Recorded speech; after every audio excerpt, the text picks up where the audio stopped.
दोस्तों, जादू पदयात्रा का समय बदला जाए या फिर कोई अन्य रास्ता निकाला जाए।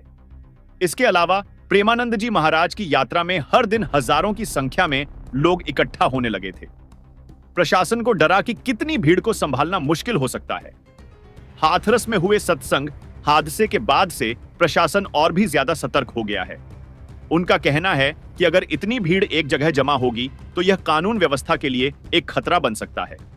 इसके बाद प्रेमानंद जी महाराज के टीम की तरफ से एक नोटिस जारी किया गया है, जिसमें यह कहा गया कि दरअसल प्रेमानंद जी महाराज की तबीयत फिलहाल ठीक नहीं है। इस वजह से पदयात्रा को अनिश्चित काल के लिए रोक दिया गया है।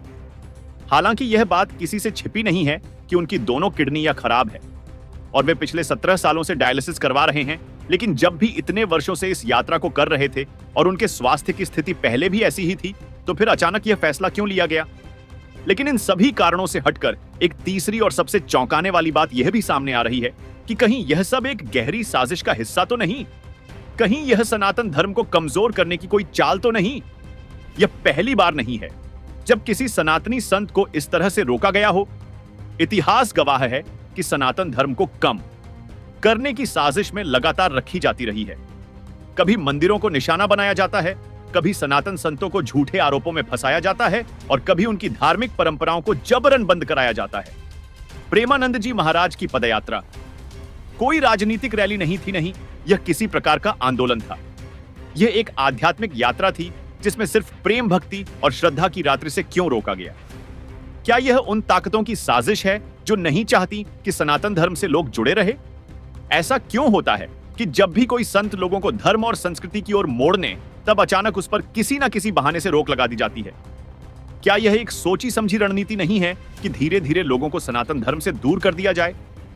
प्रेमानंद जी महाराज के भक्तों के इस फैसले पर लोग सवाल उठा रहे हैं कि अगर सुरक्षा ही कारण थी तो क्या इससे बेहतर ढंग से मैसेज नहीं किया जा सकता था? या प्रशासन और भक्तों के सहयोग से कोई बीच का रास्ता नहीं? या फिर यह केवल एक बहाना है ताकि इस यात्रा को हमेशा के लिए रोका जा सके? अब देखना यह होगा कि आगे क्या होगा, या प्रेमानंद जी महाराज खुद इस फैसले को, भक्तों का विरोध प्रशासन को दोबारा सोचने पर मजबूर करेगा, या फिर यह निर्णय सही रहेगा और हम कभी दोबारा प्रेमानंद जी महाराज को उसी तरह से नहीं देख पाएंगे जैसे पहले देखते थे।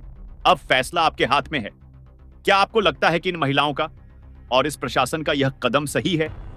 अपनी राय हमें कमेंट सेक्शन में जरूर बताएं। अगर आप चाहते हैं कि प्रेमानंद जी महाराज की पदयात्रा दोबारा शुरू हो तो इस वीडियो को ज्यादा से ज्यादा शेयर करें ताकि यह आवाज हर जगह पहुंचे। और अगर आपको यह वीडियो पसंद आया हो तो इसे लाइक करें और बीके न्यूज चैनल को जरूर सब्सक्राइब करें। धन्यवाद।